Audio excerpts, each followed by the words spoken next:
మా చార్మిక అంటే వీళ్ళ చెల్లి రాఖీ కడుతుందా కట్టదని చాలా భయం వేస్తుంది. ఇప్పుడు చార్మిక అభినందన్ కడతలేదు. నేను 4 సంవత్సరాల నుంచి మా అన్నలకు కూడా కట్టలేను. తోలుకోపోతావు నన్ను మా అన్నలకు రాఖీ కట్ట. అన్నయ్య నువ్వు పిలిస్తే చెల్లిలా జన్మనిస్తాను. హాయ్. ఇది వీడియో కోసం అని కాదు, వీడియో అయినా రియల్ అయినా మేము ఒకటే మాట. పైసలు ఇచ్చినా ఇవ్వకున్నా వీళ్ళ అన్నలే నాకు బావలే. నీకంటే నాకెవరున్నారే నా చెల్లెమ్మ నరుకన్నా. ఈ సంవత్సరం అభినందన్కి వాళ్ళ చెల్లెమ్మ రాఖీ కట్టుడు బంద్ అని చెప్పేసి మస్తు బాధ అనిపిస్తుంది తెలుసా. కానీ నేనేమో మస్తు ఊహించుకున్నా, పొద్దుగాల లేచి అన్ని పనులు చేసుకుని దాదాపు రెడైన ఊడేగో. ఇప్పుడు చార్మిక అభినందన్ కడతలేదు. నేను 4 సంవత్సరాల నుంచి మా అన్నలకు కూడా కట్టలేను.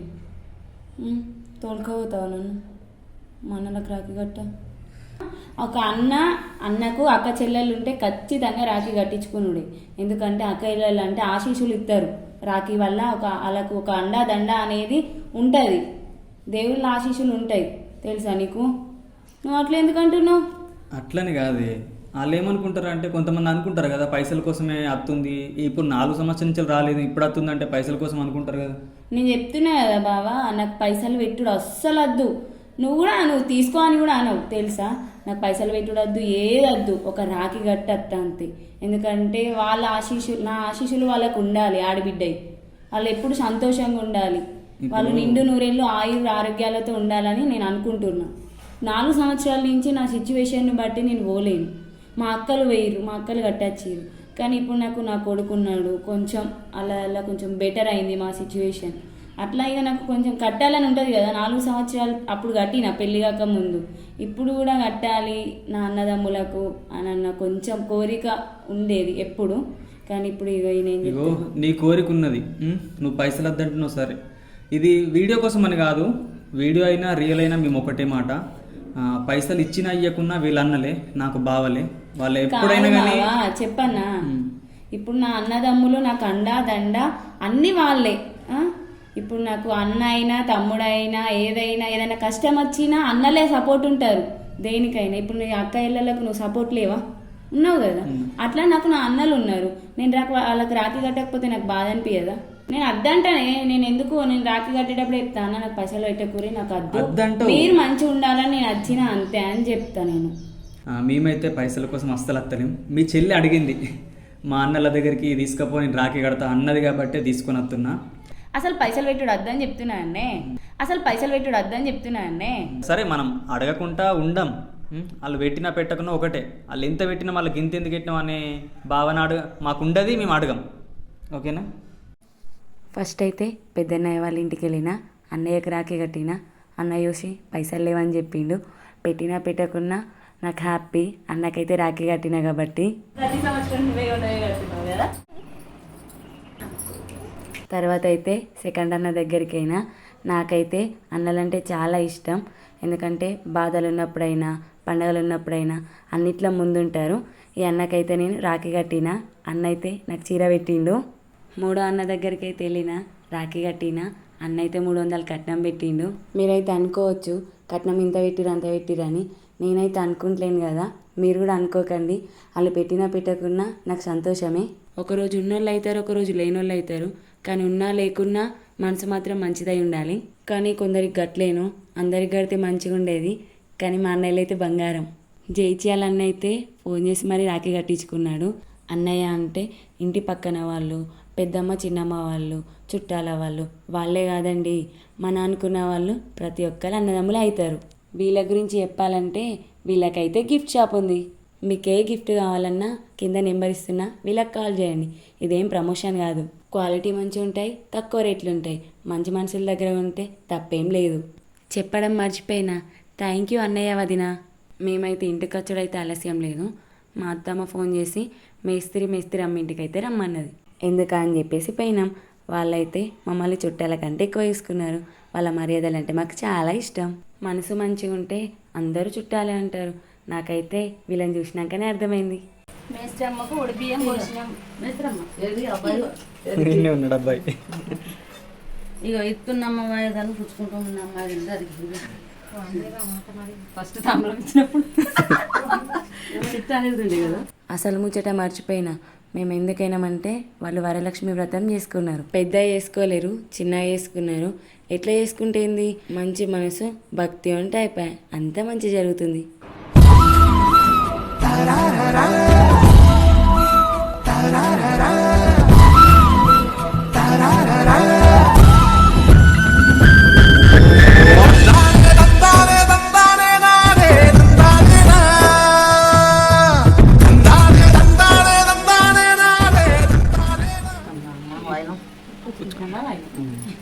మా అక్క అయితే రాఖీ కట్టడానికి వచ్చిన ప్రతిసారి మా పెద్దన్నగే ఫస్ట్ కడుతుంది.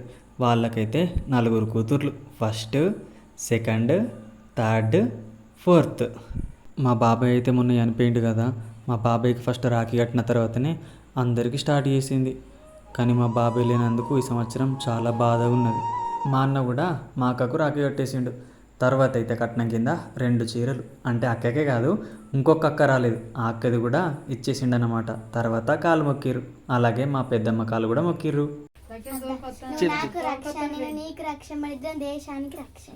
మా మమ్మీకి 4 పిల్లలు, 2 కొడుకులు, 2 బిడ్డలు. ఇప్పుడు ఈ అన్న ఒక్కడు కదా, ఇగో ఇతనే చిన్నన్న.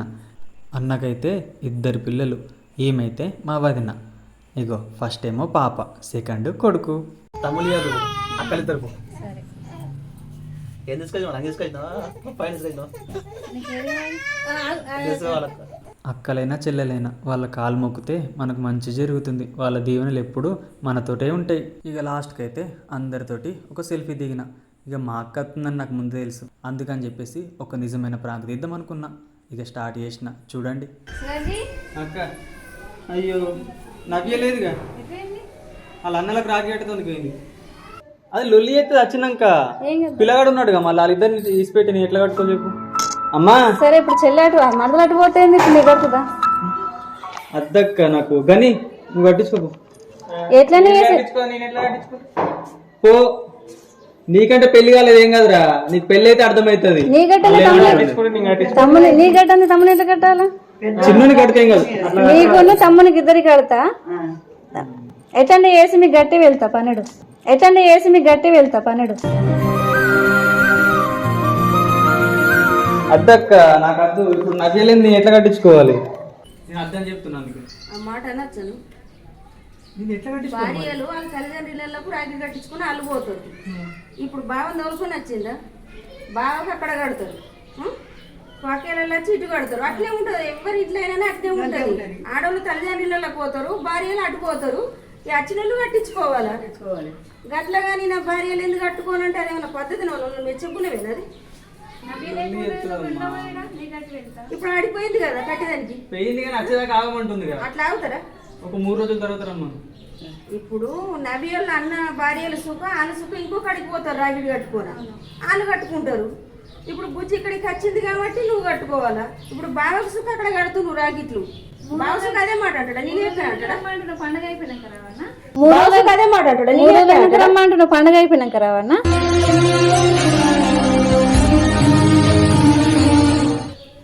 అసలు మాటలు మాట్లాడద్దు ఎప్పుడైనా కానీ. ఇంటికి వచ్చినప్పుడు భార్యలు దూరం ఉన్నా ఎక్కడన్నా రాగిట్లు గట్ట వేయినా కానీ నువ్వు 10 రూపాయలు పెట్టిన ఒక్కటే పెట్టకున్న ఒక్కటే కానీ రాగి మాత్రం తప్పకుండా కట్టించుకోవాలి.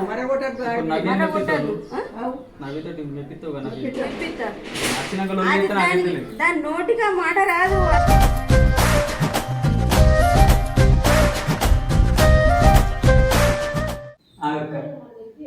నవ్యా ఇట్రా, అక్కడికి పోయినా చెప్పినావు నమ్మిన నేను. ఫస్ట్ రాఖీ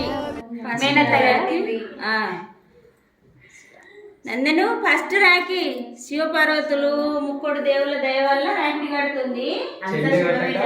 100 ఏళ్ళు కట్టించుకోవాలి కుటుంబంతో.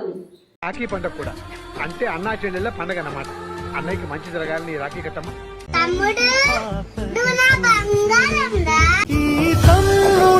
తన అక్క తమ్మై లాలించే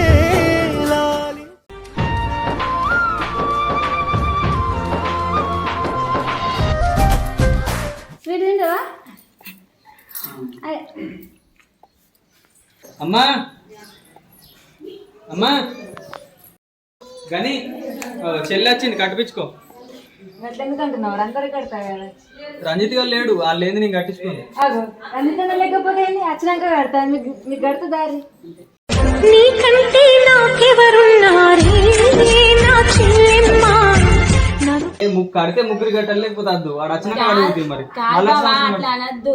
అన్నదమ్ములు ఎక్కడున్నా మనం రాఖీ పండుగకి రాఖీ కట్టాలని రూల్ లేదు, ఎప్పుడైనా కట్టవచ్చు. వచ్చినాక కట్టొచ్చి నువ్వు కట్టించుకో. కావాలంటే ఫోన్ లో పంపుతుంది ఆడు పైన అద్దు ఫోన్ లో కడతారు మళ్ళీ సంవత్సరం అద్దు అని నాకు తెలియదు అన్నని నేను రమ్మంట కాబట్టి ఫోన్ చేసి రమ్మంట కానీ మీకు కడతా దారి ఇక్కడ హైదరాబాద్ లో ఉన్నాడు. అట్లా బాధ పెట్టద్దు మనిషిని, అర్థమవుతుందా? ఎవరికి 2 సంవత్సరాలు అట్లా ఎందుకంటే ప్రెగ్నెంట్ తో ఉన్నా కాబట్టి బాగా బాధపడ్డా. ఎప్పుడైనా కడతా దారి అంటే ఇట్లా చెప్తున్నావు. అన్నయ్య నువ్వు పిలిస్తే చెల్లిలా జన్మనిచ్చాను రంజిత్ గారు ఇట్లా అని బాధపడుతున్నాడు. నేను కడతా దానికి వచ్చినాక కట్టుకో, మీరు అయిపోతుంది. మరి అప్పటికి పండుగ అయిపోతుంది ఇక. పండుగ అయిపోయినా కట్టుకోవచ్చురా. పండుగ ముందు అన్నదమ్ములకు పండుగకు సంబంధం ఉండదు. ఎప్పుడైనా రాఖీ బంధం అన్నదమ్ముల అన్న చెల్లెల బంధం ఎప్పటికీ తెగిపోదు కాబట్టి కట్టచ్చు ఎప్పుడైనా. సరే అడుగుతా తెచ్చుకుంటాం. తను నా చెల్లెలు మాత్రమే కాదు, నాతో పాటు పుట్టిన నా ప్రాణం. కట్టించుకో, మేనత్తతోని ఫస్ట్ రైట్ కట్టించుకో, బిడ్డనిస్తుంది కట్టించుకో. ఈయనకేనే కన్నరిగా అయిపోయి బిడ్డ ఇటే కొడుకు ఇటే. నానమ్మ ఎవరికి ఇద్దామంటే ఎవరిని వేసుకోమంటే అలానే వేసుకుందాం. సరే నవ్వినందని నానమ్మ మాటనే. బిడ్డ బిడ్డ కొడుకిటే బంగారు సూర్యుడు మాన్నే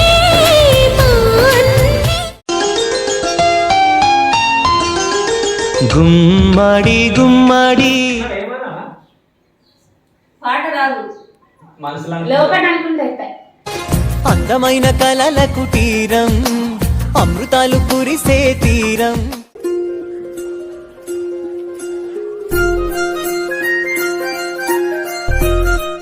మా ఇంటి మహాలక్ష్మివే ఓయమ్మ పుట్టినింటి బిడ్డవే రాఖీ పండుగ వచ్చేనే సూపులు సూపులు ఉంది రాగడి డైమండ్ మనవడేస్తుంది కొట్లో పోయి అల్లుడు తీసుకొచ్చిందా? అవును.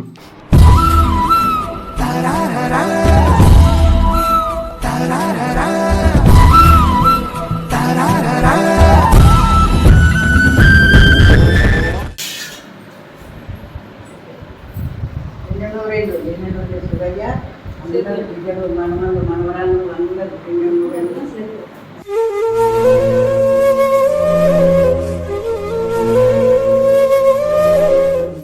డ్రెస్ కొనుక్కో. కొత్త దంపతులు కాబట్టి ఇద్దరికి పెట్టినట్టని డ్రెస్ చీర అన్నట్టు అట్లా.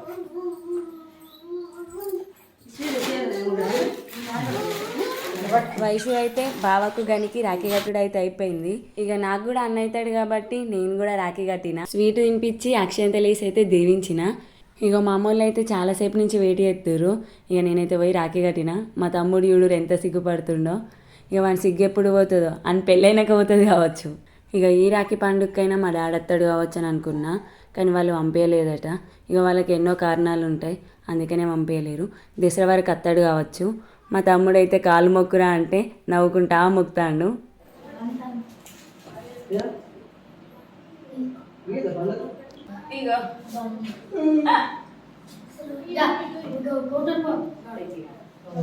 అత్తమ్మ నువ్వు కాదు, రాగి వాళ్ళ కట్టి తమ్మునికి తమ్ముడు పెడతాడు.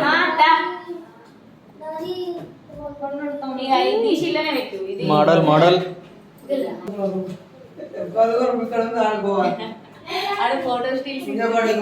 వీడు మా బాబాయ్ వాళ్ళ కొడుకు. మీకు తెలిసే కదా, మా అభినందన్ నువ్వు కాడిపిస్తాడు. ఈమె మా పిన్ని వాళ్ళ కూతురు, నాకు చెల్లి అవుతుంది అన్నట్టు. చెల్లెకైతే మొన్ననే పెళ్ళయింది. ఇక మా బాబాయ్కి అయితే రాఖీ కట్టిన. ఇక వీడు ఈడుర్రి, నేను కట్టకముందే వాడే కట్టుకుందామని చూస్తుండు. ఆయనకేమో కట్ట రాలేదు, బుగ్గ అయిండు. అందుకనే నేనే తీసి కడుతున్నా.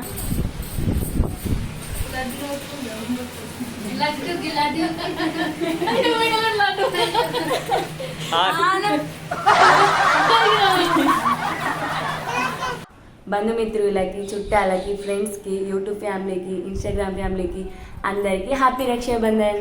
నా అక్కలకు చెల్లెలకు వన్స్ అగైన్ అందరికీ హ్యాపీ రక్షాబంధన్. ఈ వీడియోలో మా అక్కతోటి రియల్ ప్రాంక్ చేసిన కదా, అది ఎందుకు చేసిన అంటే అది మా చుట్టాల వాళ్ళకు జరిగిన సంఘటన. మీరైతే అక్కలైనా చెల్లెలైనా ఎవరిని బాధ పెట్టకండి. ఎందుకంటే వాళ్ళు ఎంతో దూరం నుంచి వెళ్ళి ప్రేమ కొద్దీ రాఖీ కట్టడానికి వస్తారు. ఇప్పుడు నాకు మా అక్కయ్యలు రాఖీ కట్టడానికి వస్తారు, మా భార్యలు వాళ్ళ అన్నదమ్ములకు కట్టడానికి వెళ్తారు. అంతే ఉంటుంది. వాళ్ళు లేరు వీళ్ళు లేరు అని చెప్పేసి కట్టించుకోకుండా ఉండకండి. ఎందుకంటే వాళ్ళ ప్రేమ కంటే ఏది ఎక్కువ కాదు, వాళ్ళు ప్రేమ కొద్దే కడతారు. అండ్ ఏంటిదంటే కొంతమంది పైసలు పెట్టాల్సి వస్తుంది అని చెప్పేసి తప్పించుకొని పోతుర్రు. అది నేను చాలామందిని చూసిన. అట్లా వేయకండి. పైసలు ఇయ్యాలి కాకపోతే రేపు ఇవ్వచ్చు, ఇవ్వకున్నా వాళ్ళు ఏమనుకోరు, వాళ్ళకి వెళ్తుంది. ఇప్పుడు నా విషయంలో నేను నవ్యకు కావాలంటే 10 చీరలు కొనిస్తుంటే కట్నం వాళ్ళు ఎంత పెడతారో చెప్తే నేను పెడుతుంటే, కానీ వాళ్ళ కట్నం కోసం చీరల కోసం కాదు, నవ్య ప్రేమ కొద్ది అడిగింది. 4 సంవత్సరాల నుంచి వాళ్ళు కట్టలేను, నా అన్నయ్యలకు నేను కడతా అని చెప్పేసి అందుకే తీసుకుపోయినా కట్టించిన. కానీ అందరినీ వీడియో తీయడం కుదరలేదు, అందుకని చెప్పేసి పెట్టలేను. ఇంకొకటి ఏంటిదంటే మా చెల్లెతోటి సమీరతోటి కూడా ఒక ప్రాంక్ చేసిన కదా. ఏంటిదంటే రంజిత్గా లేడు నేను కట్టించుకోను అని చెప్పేసి మా చెల్లె ఏమన్నది, నేను కడతా అన్న వచ్చినాక కడతా అని చెప్పింది.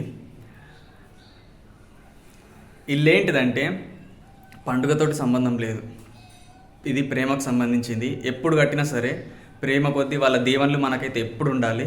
వాళ్ళ దీవెనలు ఎప్పుడు ఉండాలంటే ఎప్పుడైనా సరే రాఖీ పండుగనని కాకుండా ఎప్పుడు కట్టించుకున్నా మనకు మంచి జరుగుతుంది. అది కూడా మంచి మనసుతోటి కట్టించుకుంటేనే, ఏదో బాధ కొద్ది కట్టించుకుంటే మంచి జరగదు. ఈ వీడియోలో ఏమైనా తప్పులుంటే క్షమించండి. Please like, share and subscribe. Thank you for watching. Love you all. Bye.